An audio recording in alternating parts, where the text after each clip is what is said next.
본문의 말씀 요한복음 20장 11절에서 16절 말씀 중심에서 어찌하여 우느냐라는 제목으로 함께 말씀을 통해 은혜 나누기를 원합니다.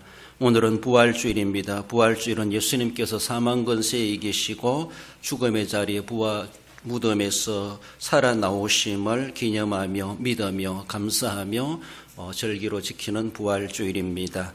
오늘 본문에서 어찌하여 우느냐, 이 울다란 말은 클라이오란 그런 단어인데 애통하다, 몹시 슬퍼한다, 더 나아가서는 육체적으로 정신적으로 고통의 외적인 표현을 그렇게 말씀합니다. 참으로 상당히 슬퍼하며 애통하는 그러한 모습을 말씀해 주고 있죠. 오늘 본문에서 천사는 더 나아가서는 예수님도 왜 우느냐라고 그렇게 물으시고 계시죠. 어쩌면은 울어야 할 때가 아니라 지금은 기뻐하고 감사하고 찬송해야 될 때인데 그 때를 제대로 알지 못하고 살아가는 우둔한 우리들에게 주시는 물음이시다라고 볼 수가 있습니다. 우리가 살아가면서 늘 어쩌면은 좋은 일과 안 좋은 일이 늘 공존하고 있는 세상 가운데 살아가고 있습니다. 어떤 집에는 초상집이고 옆집에는 어쩌면 또 슬픔을 당한 그런 초상집이 될 수 있고 어떤 집에는 잔치집이 되기도 하는 것을 볼 수가 있죠. 똑같은 날에 똑같은 시간대에 상반되는 그러한 모습들이 땅에 주어지고 있습니다. 남의 집이 아니라 내게도 그렇다라는 것이죠. 슬픔이 있는가 하면은 기쁨이 있다고 하는 것. 슬픔과 기쁨의 차이는 한 걸음 차이다. 더 나아가서는 종이 한 장 차이다. 그렇게 말할 수가 있고 또한 오전에 슬퍼했다가 오후에 기뻐할 일이 생기기도 하는 것이 우리가 살아가고 있는 이 세상이라고 하는 것을 봅니다. 이 세상은 좋은 일만 있기를 바라지만 그러나 원치 않는 슬퍼할 만한 애통해할 만한 정말로 육체적으로 정신적으로 고통스러움을 겪을 수 있는 그런 일들이 일어날 수 있는 세상임을 우리는 생각해 봅니다. 그래서 때로는 울 수밖에 없지만 그러나 우리가 오늘 이 시점이 울어야 될 때인가 기뻐할 때인가 라는 것을 우리가 분명하게 분별해 가야 되죠. 초상집인 줄도 알지도 못하고 희희낙낙거리고 그렇게 떠들고 논다라면은 얼마나 큰 신뢰가 되겠습니까? 잔치집임에도 불구하고 가서 초상집에 가서 곡하는 것처럼 그렇게 곡한다면 얼마나 신뢰되는 모습이겠습니까? 오늘 본문에서 오늘 우리에게 주님은 어찌하여 우느냐라고 물으시는데 본문에 나타난 마리아를 통해서 생각해 볼 때 그 마리아는 딴 사람이 아니라 바로 나를 두고 주시는 말씀이 아닌가, 나의 모습이 저 모습이 아닌가 우리는 생각해 보며 그러면서 울고 있는 우리들에게 기쁨과 감격과 희락이 넘치게 하시는 놀라우신 은혜를 우리가 경험할 수 있기를 원합니다. 본문으로 돌아와서 어찌하여 우느냐라는 제하여 주시는 말씀 먼저는 그 여인은 비어있는 무덤을 보고 울고 있었다라는 겁니다. 11절에 마리아는 무덤 밖에 서서 울고 있더니 울면서 구부려 무덤 안을 들여다보니 흰옷 입은 두 천사가 예수의 시체이었던 곳에 하나는 머리편에 하나는 발편에 앉았더라고 말씀하십니다.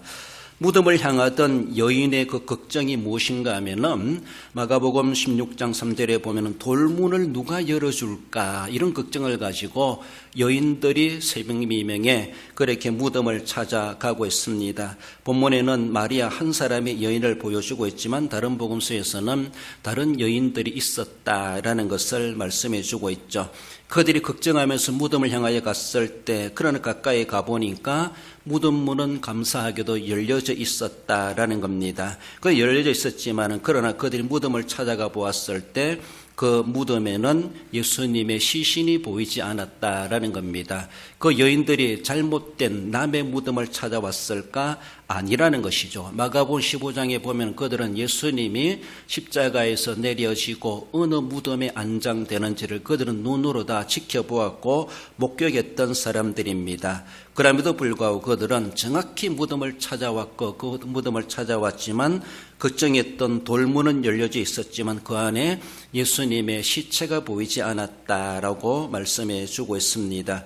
예수님의 시체를 누가 가져갔을까? 이것을 그들은 생각에 빠져 빠져들게 되죠. 어쩌면 시체를 잃어버렸다는 그 걱정, 그 책임감에 그들은 사로잡히게 됩니다.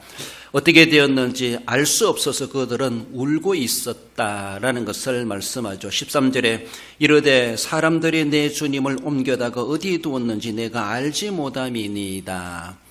그 안에 있는 천사, 본문은 천사라고 말하고 있는데 마리아는 그들이 천사인지 제대로 알았는지 알 수 없지만은 그는 천사를 보면서도 기뻐할 줄도 모르고 슬픔에 빠져 있었습니다. 일반적으로 유대인들은 천사를 만난다고 하는 것은 하나님을 만나는 상당히 두려운 일이기도 하고 감격스럽다 그렇게 느껴보기도 하는 것이 바로 천사를 만난다는 것이죠. 남대없는 그날 아침에 그 새벽 미명에 무덤 안에 두 천사가 두 사람이 앉아있다는 것을 그는 보았을 때 과연 천사로 보았는지 알 수 없지만 상당히 그는 놀라지도 않고 기뻐하지도 않고 감격스러워하지도 않고 무서워하지도 않고 계속해서 자신의 생각, 잃어버린 예수님의 시체를 어디 가서 찾을까 이 걱정 속에 그는 울음을 그치지 않고 있었다는 것이죠. 그래서 안에 있는 천사들이 마리아에게 묻는 것이죠. 어찌하여 우느냐라고 물었을 때 마리아의 대답은 내 주님을 어디에 옮겨다 두었는지 내가 알지 못하기 때문이니이다. 한마디로 예수님의 시체가 없어졌습니다. 나는 계속해서 울 수밖에 없습니다. 빈 무덤을 보며 그 무덤 안에 예수님의 시체가 없다는 그 하나 이유로 그는 울기를 그치지 않고 어쩌면 천사를 만났음에도 불구하고 다른 사람을 만났음에도 불구하고 예수님의 시체에만 몰두하고 있는 나머지 그는 그 시체를 찾기까지는 울음이 그치지 않을 모양 계속해서 울고 있었다라는 것을 볼 수가 있죠. 어쩌면 오늘 본문에 나오는 이 여인은, 이 마리아는 어쩌면은 불신이나 무지의 소치에서 울 수밖에 없었던 것은 아닌가라고 볼 수 있습니다. 믿음이 없으니 그리고 불신의 소치로 울고 있지 않은가 우리는 생각해 봐야 되죠. 우리가 예수님을 믿고 살아간다 하면서도 빈 무덤을 보면서 예수님의 시체가 없다고 계속 울고 있는 그런 신앙생활하고 있는 것은 아닌가 우리는 생각해야 되죠. 그러므로 지금의 시점이 어떤 시점이고 지금의 때가 어떤 때인가를 우리는 분명히 알아야 되고 하나님의 계시의 전짐성이 어떻게 진행되고 있는가를 우리는 영적인 감각과 영적인 흐름을 통해서 그것을 깨닫고 알아야 되고 그 시점에 따라서 우리의 감정 반응이 달라져야 되는 것은 분명히 달라질 수 있어야 할 것입니다. 빈 무덤을 보면서 예수님의 시체가 없어졌다 이 생각만 하고 있는 이 마리아는 울 수밖에 없었고 계속해서 그는 평생 울고자 했던 것인지 알 수 없지만은 빈 무덤을 보면서 다른 생각을 왜 할 수 없었을까? 그렇습니다. 빈 무덤을 보면서 슬퍼할 수도 있지만은 빈 무덤을 보면서 다른 생각을 조금만 한다라면은 그는 그 울음이 뚝 그쳐지게 되고 완전히 180도 달라지는 감정 표현이 나타날 수도 있다라는 것이죠. 우리도 어쩌면 우리의 삶 속에서 빈 무덤을 보면서 자꾸만이 없어진 것만 생각하고 있습니다. 왜 없어진 것만 생각하고 있는가? 그것이 없어짐으로 말미암아 또 새로운 것들이 우리에게 생겨나고 있다고 하는 것을 우리는 생각해야 되죠. 예수님 믿음으로 속된 말로 교회 다니면서 손해보는 것이 너무나 많다라고 우리는 생각합니다. 다 내어줘야 되고 감정도 비워야 되고 저 사람이 내게 손으로 친다고 손으로 대할 수도 없고 발로 찬다고 발로 대할 수도 없고 눈으로 째려본다고 나도 그렇게 볼 수도 없고 참아야 된다는 것이죠. 율법적으로 다 대하지 못하고 얼마나 속을 비워야 하는지 그것이 얼마나 억울한지 얼마나 속상한지 그래 생각하니까 울 수밖에 없고 슬퍼할 수밖에 없고 빈 무덤을 보면서 울고 있는 마리아나 다를 바가 없고 예수님을 믿는 그 일로 인하여서 너무나 우리는 억울하다는 것이죠. 진짜 억울합니까? 억울하죠. 억울합니다. 세상적으로 참 억울합니다. 참아야 됩니다. 맞상대 못 해줍니다. 맞짱 못 듭니다. 다 그렇게 다 응해주지 못하고 있으니까 얼마나 쏘가리하고 가슴치겠습니까? 할 말 다 하지 못하고 살아가니까 우리는 억울할 수밖에 없고 이 마리아처럼 계속해서 그게 사로잡혀가지고 울 수밖에 없는 우리들 자신의 잃어버린 것만 생각하고 그 잃어버린 그 빈 공간에 하나님이 신령한 것도로 채워주는 것은 전혀 생각지도 못하고 그저 빈 무덤이다. 시체가 없어졌다. 그것만 생각하면서 계속해서 울고 있는 이 여인을 향하여 천사는 어찌하여 우느냐? 왜 우느냐? 지금 너가 무엇을 보고 우느냐? 무엇을 보고 울고 있는 것이 사실입니다. 그래 그것을 보고 울고만 있을 때느냐? 그걸 보면서 제대로 생각만 조금만 달리하면은 그것을 보면서 엄청나게 기뻐하며 감사하며 정말로 황홀에 빠질 수밖에 없는 그런 상황에도 불구하고 그것을 알지 못하고 있는 이 마리아의 안타까운 모습, 그 마리아가 아니라 어쩌면 내 이야기가 아닌가, 나를 두고 오늘도 어찌하여 우느냐라고 그렇게 말씀하시는 것은 아닌가. 진짜 부활의 아침을 맞이한 사람은 울 수 있는 것이 아니라 부활의 기쁨과 감격을 가지고 울 수밖에 없는 세상의 억울함을 가지고 살아가고 있고 엉터림을 가지고 살아가고 있고 때로는 핍박과 고난을 당할 수도 있는 현실일 수 있습니다. 함에도 불구하고 그 속에 예수님이 부활해 계시고 내 텅 빈 가슴에 예수님의 부활로 가득 찬다라면은 울 것이 아니라 기뻐 뛰며 감사하며 가만히 있을 수 없어가지고 주체할 수 없어가지고 알든 모르든 뛰나가면서 아는 사람들에게 예수님은 부활하셨다라고, 나는 예수님을 믿고 복을 받았다라고 엄청나게 외치며 말하지 않아도 전도하고 말하지 않아도 기쁨의 소식을 전할 수 있었을 겁니다. 그러나 어쩌면은 말은 계속해서 거기에 주저앉아가지고 낯선 사람을 만났음에도 불구하고 자신이 찾고자 하는 시체만 찾고 있고 울음을 그칠 줄을 몰랐던 그 여인의 안타까움을 보여주고 있습니다. 어찌하여 우느냐? 비어있는 무덤을 보고 울고 있었다라는 겁니다. 우리는 비어있는 것만 생각하지 마시고 그 비어있다고 하는 것이 무엇을 증명해 주고 있는가를 분명하게 영안을 떠서 바라볼 수 있어야 할 것입니다. 그것이 바로 부활의 신앙이고 부활의 능력이라고 하는 것을 말씀합니다. 나아가서는 어찌하여 우느냐? 울고 있는 이유가 무엇입니까? 부활 신앙의 부재이기 때문이다, 이렇게 말합니다. 13절에 이르되 사람들이 내 주님을 옮겨다가 어디에 뒀는지 내가 알지 못함이니이다. 무지의 소치로 근심하며 슬퍼하며 걱정만 할 수밖에 없었던 이 마리아, 이 무지뿐만 아니라 그 무지는 결국은 불신이 되고 있습니다. 불신이 되고 있어요. 무지하니까 불신이죠. 이 내 백성이 알지 못함으로 망하는도다. 호세아 선지자가 그렇게 안타깝게 외치는 것처럼 알아야 될 것을 제대로 알지 못하고 엉뚱하게 알고 있는 것이 무지입니다. 잘못 알고 있다라는 것입니다. 알고 보니까 내가 얼마나 부끄러운 짓을 했던지, 알고 보니까 얼마나 철부지한 행동이었던지, 나중에 알고 보니까 깨닫고 나서 보니까 엄청나게 내가 잘못되고 도리 회개할 일을 하고 있다고 하는 것에 대해서 깨닫게 되지 않겠는가라는 겁니다. 천사는 그에게 깨우쳐 줍니다. 누가복음 24장 6절에 보면은 갈릴리에 계실 때 너희에게 어떻게 말씀하셨는지 기억하라.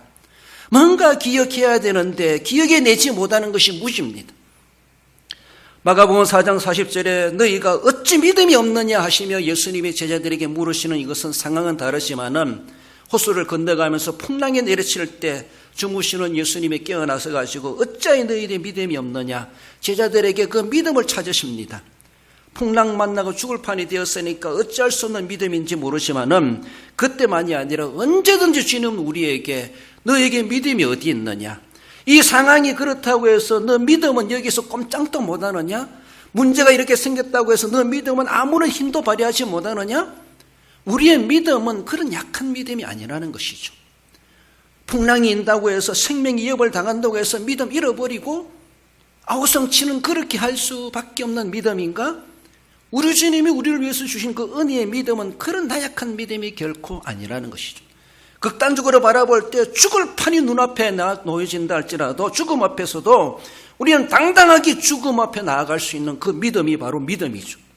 그런데 그런 것을 위협을 당할 때 믿음이 어디 갔는지 찾을 수도 없고 이미 꽁무니 빼고 어디로 도망가 버리고 나 살리라, 살겠다라고만 아우성치는 그런 모습들이 아닌가. 살겠다라고 외치는 그런 모습, 예수님은 그들에게 너희 믿음이 어디 있느냐. 풍랑 만난 제자들만이 아니라 오늘도 우리가 풍랑을 만나고 살아가고 있습니다. 정말로 믿음을 찾아볼 수 없을 만큼 어려운 일을 우리에게 닥치기도 하고 우리의 한계를 느끼는 그런 일들이 이 세상에 우리가 겪어가며 살아가고 있습니다. 그럼에도 불구하고 상황이 어떠하든지 간에 그 상황을 초월해서 주님은 우리에게 늘 물으십니다. 밤이고 낮이고 아침이고 저녁이고 어떤 때든지 이런 때든지 주님 우리에게 물으십니다. 너희 믿음이 어디 있느냐? 너는 그럴 때 너 믿음을 한번 보여달라. 주님 그것을 믿음을 보고자 하시는데 우리는 그때는 믿음은 안중에도 없고 세상 방법 찾아가 아니라고 자신의 경력과 자신의 지식을 가지고 뭔가 살아보겠다라고 온갖 노력을 다하는 그런 모습, 우리가 믿음이 없으므로 불신으로 말미암아 결국은 슬퍼할 수밖에 없어요.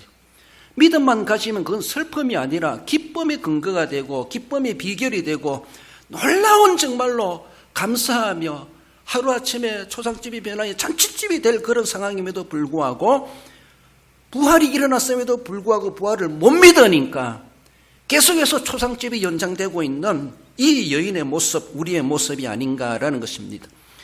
부활신앙, 부활의 믿음의 부재의 그 끝은 죽음일 수밖에 없어요.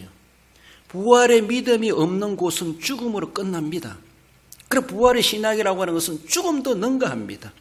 누구든지 죽음을 슬퍼하지 않을 사람 아무도 없습니다. 누구든지 죽음을 두려워하지 않을 사람 아무도 없습니다. 누구든지 죽음을 재촉할 사람도 아무도 없어요. 안 죽고 싶다, 더 오래 살고 싶다, 건강하게 살고 싶다, 죽어도 잘 죽고 싶다. 죽음을 부정할 수 없지만 우리가 죽음을 건너갈 수 없지만은 그러면서도 죽음이 없으면 좋겠다. 이런 모습들. 그러나 그 죽음은 죄값이라고 성경은 분명히 말씀하고 죄인된 인간들에게 주시는 최고의 형벌이 이 세상에서 누리는 그 형벌이 받을 형벌이 죽음이라고 말하고 있습니다. 하나님은 사람들에게 죄 지은 자들에게 여러 가지 전염병이나 또 어쩌면은 전쟁을 통해서라도 때로는 우박을 통해서라도 천재지변을 통해서 하나님은 심판하시기도 하셨습니다. 극단적인 하나님의 죄값의 심판은 죽음입니다. 더 나아가서는 영혼까지 죽이는 영원한 형벌을 당하게 하는 지옥 형벌을 하나님은 또 준비하고 있습니다. 예비되고 있습니다. 그러므로 불신이라고 하는 것, 죄값이라고 하는 것은 죽음이고 슬퍼할 수밖에 없고 어찌할 수 없는 것이 우리 인간의 한계입니다. 이런 처지에 놓이는 우리들입니다. 최종적인 불행이 바로 죽음이라고 우리가 볼 수가 있죠. 세상에서 당하는 그 어려움은.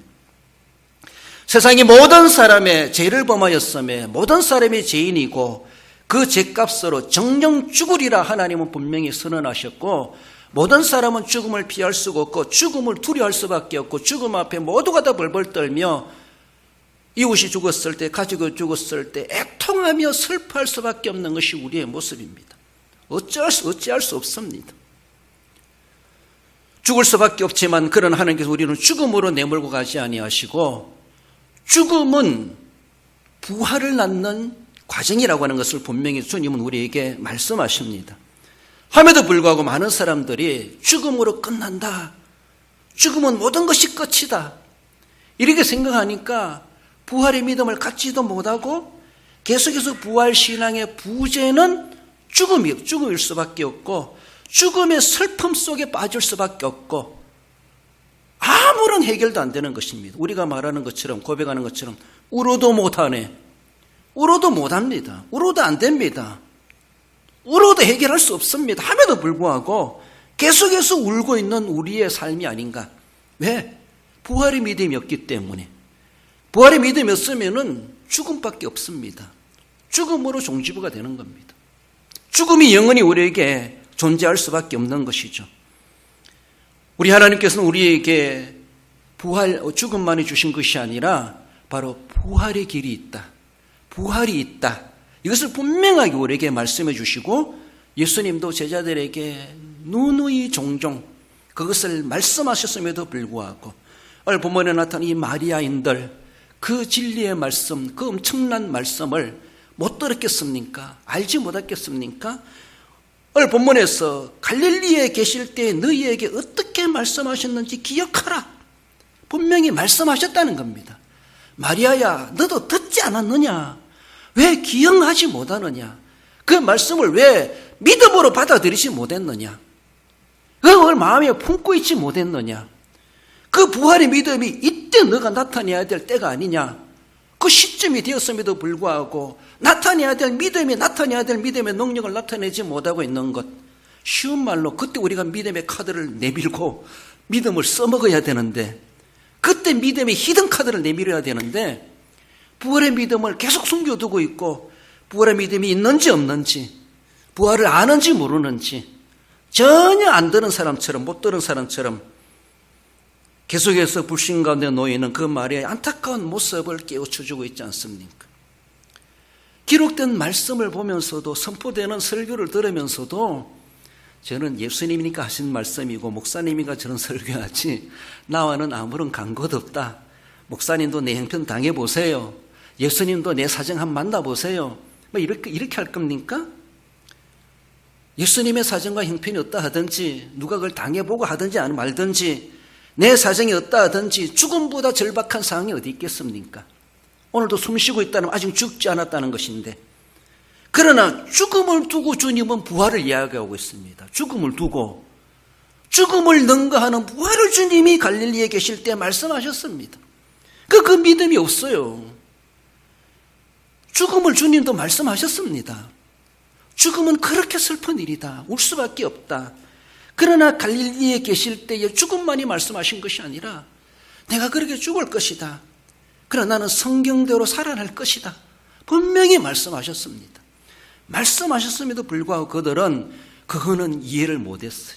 그거는 알아듣지 못했는지 들었음에도 불구하고 그건 주님 이야기고 나와는 상관없습니다. 그러니까 상관이 있는 문제가 생겼을 때는 아무런 능력도 없고 꼬리 내릴 수밖에 없고 계속해서 울 수밖에 없는 너무나 안타까운 모습에 빠져있는 그런 모습.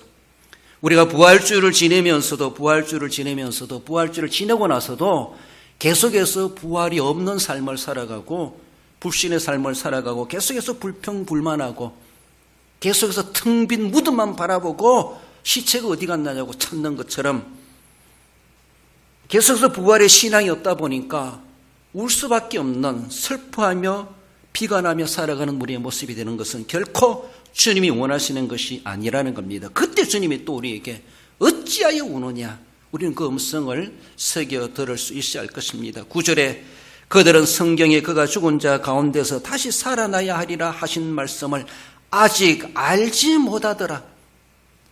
아직도 모르면 어떡하겠습니까? 지금 일어났는데 계시의 전진성은 이미 그것이 선포되었고 이미 부활이 시작되었고 이미 부활이 일어나고 있는데 일어났는데 아직도 알지 못하면 뒷북치고 있고 뒤따라가고 있고 그러니까 헛발짓고 있고 그때 아직이 아니라 지금 알아야 될 것이죠. 벌써 알았어야 되죠.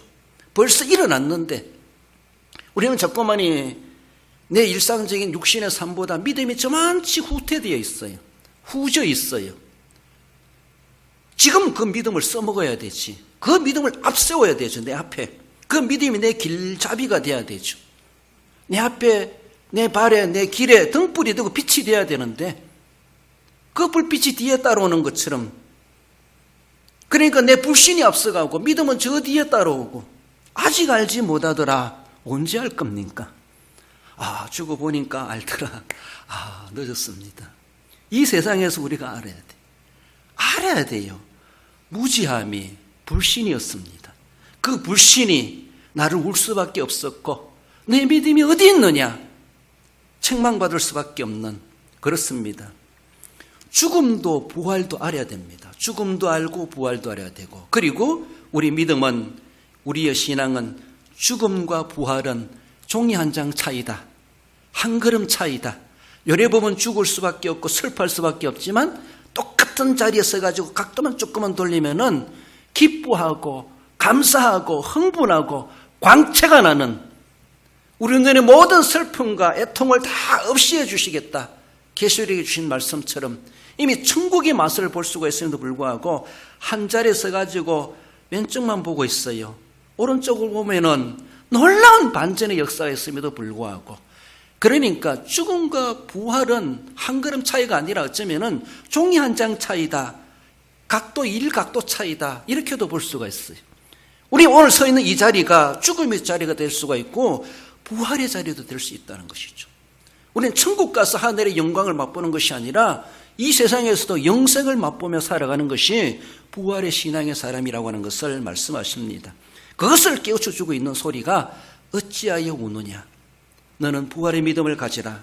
그러면서 이제는 울지 말고 기뻐하며 감사하며 희락의 열매를 맺으며 모든 사람들에게도 이 부활의 신앙을 알려주고 전파해주고 그들도 죽음의 슬픔의 속에 빠지지 말고 기뻐하며 감사하며 생명력을 발휘하며 살아가도록 그렇게 해야 될 것을 말씀하십니다.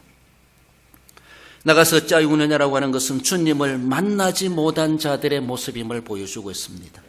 15절 말씀에 예수께서 이르시되 여자여 어찌하여 울며 누구를 찾느냐 하시니 마리아는 그가 동산직인 줄 알고 이르되 주여 당신이 옮겼거든 어디 두었는지 내게 이르소서 그리하시면 내가 가져가리이다.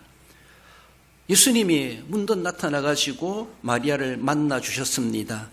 주님을 잃어버린 마리아, 시체라도 만나야 되는데 시체라도 찾으면 울음을 그치겠는데 예수님을 만나지 못했습니다.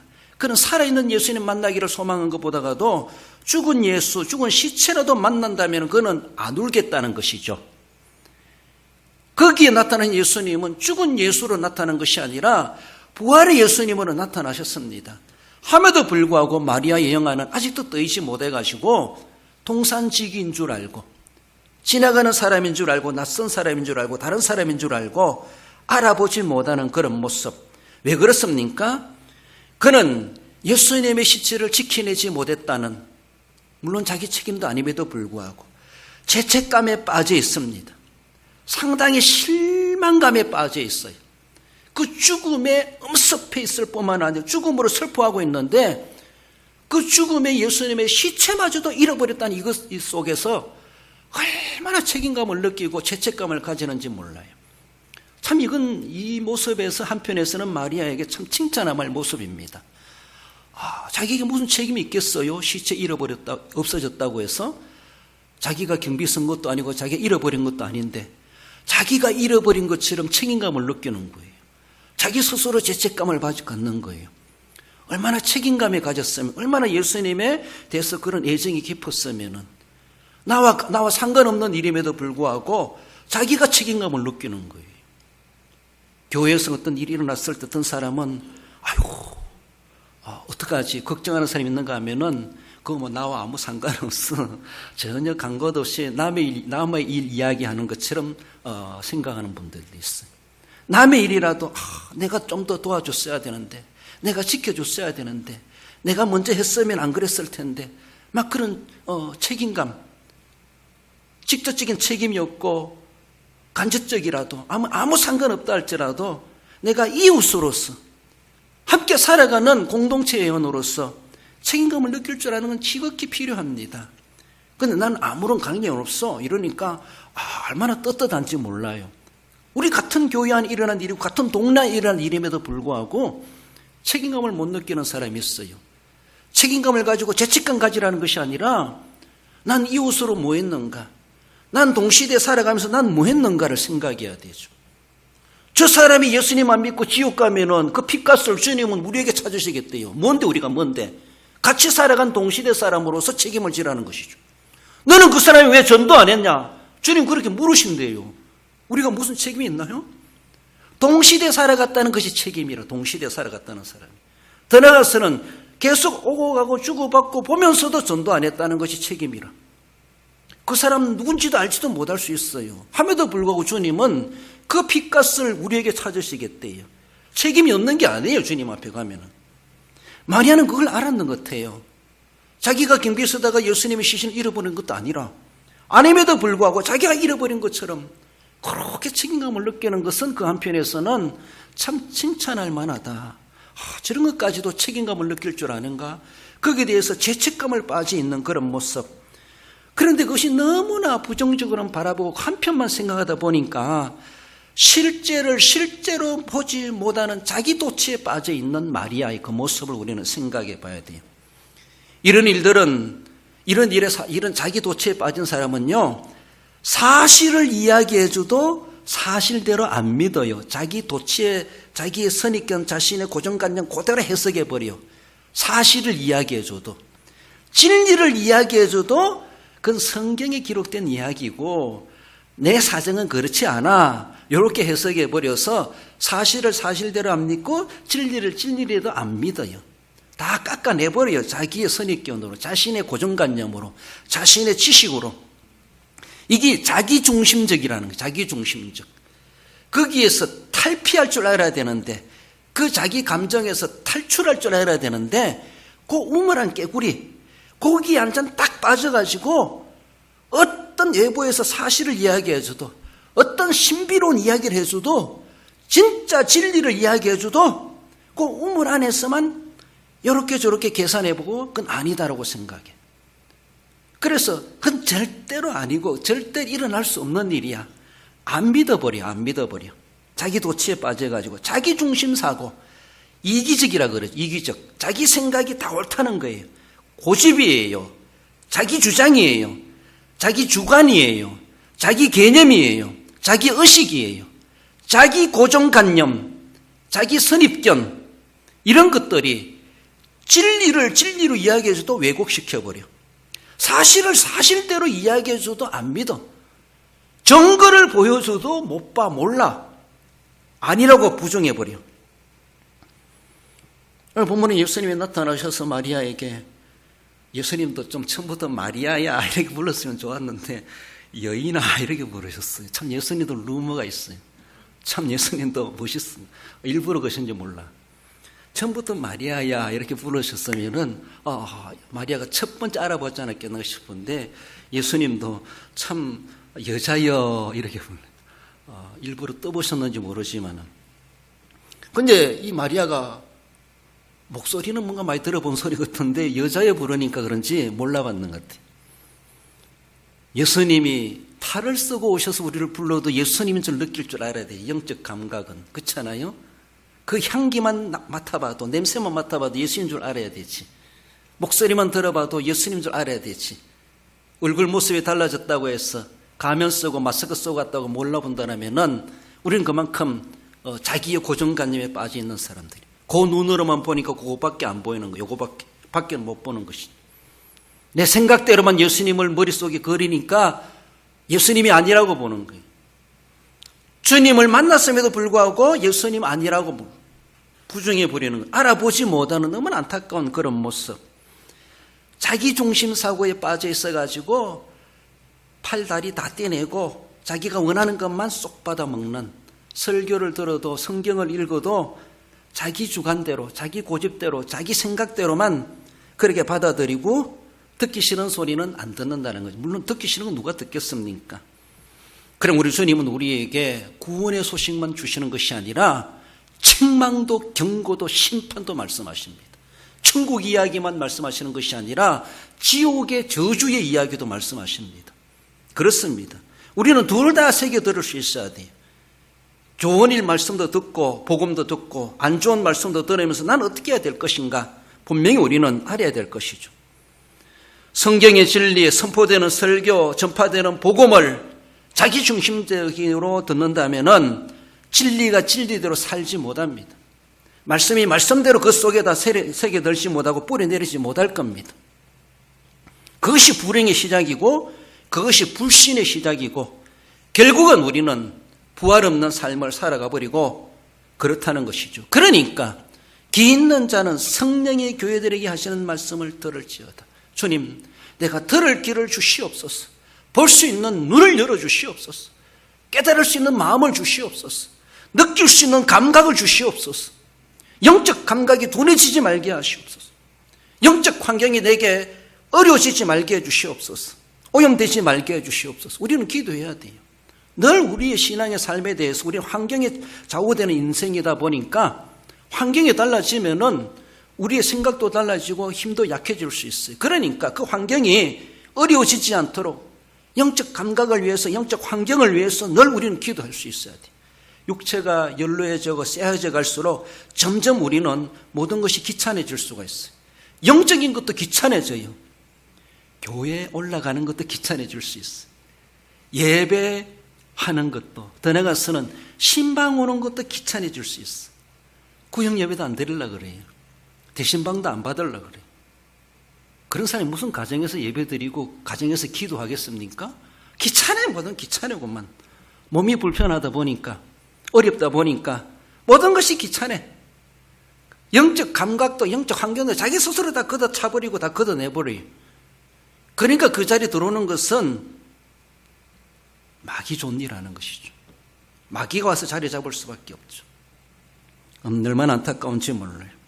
주님을 만나지 못한 이 마리아, 만나지 못한 것이 아니라 만났음에도 불구하고 계속 울고 있는 이 여인. 교회 와서도 우리는 이런 신앙생활하고 교회 다니면서도 이런 신앙생활하고 있는 것은 아닌가?